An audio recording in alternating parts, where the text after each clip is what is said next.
This? Now we go. Okay. So, post-pandemic, every single person and client that's been sitting in my chair has issues.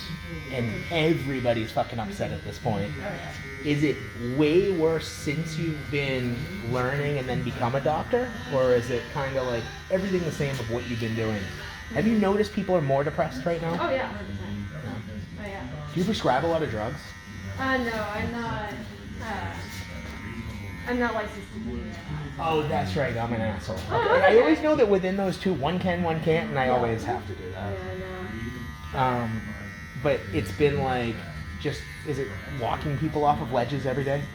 Sometimes it is. Like sometimes like I have one kid that his family's pretty conservative, so he has a pretty tough time with doing other people like doing like wearing masks, like vaccinations and stuff. So it's like him, it's like even like a different time where it's like I don't understand all this stuff. Like he's like I'm almost like trying to like reteach him like different things. Like how to live. This is your coping mechanisms. This is how you're gonna do it. This is how you're not gonna feel it. Yeah. Jesus Christ Almighty, that must be so brutal. And there are some kids that when it came to virtual learning, they never showed up. So they didn't have like essentially they didn't even work in school for like a year and a half before coming back. Yep. And it being a specialized school where like it's extremely therapy based, like they are here for a reason. Like them not coming to school and getting like even like just treatment. The dopamine from being around people and Yeah, it was like it's a huge thing. Like there was one kid I knew before, from the last time I was there, who would have his outbursts, right? Like I've seen him put a desk through a wall. But like it's one of those things. But have you ever feared for yourself in one of those instances? Are you like, oh my god, what if he hurts me? no, but I knew he wasn't targeting something. It was just like to the wall. Like that was his intent. Right.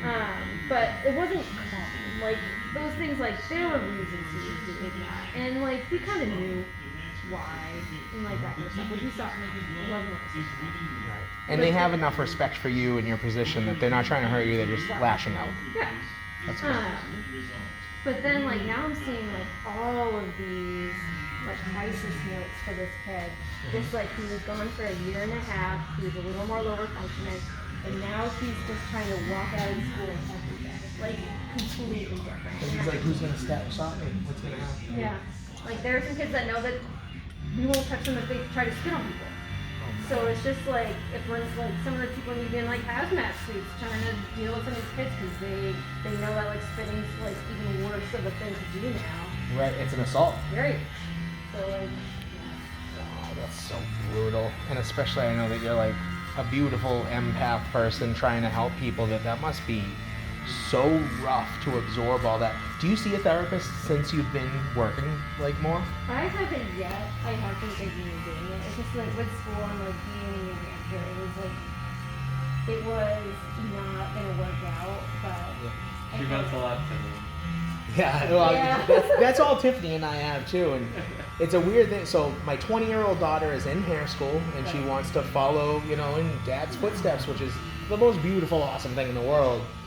But also, it's weird because I'm one of those people. I don't think about how to help myself. I'm trying to help everybody else, and it's weird because my daughter coming into it, I gave her all the advice I should have been giving myself for the past 15 years of being a hairdresser.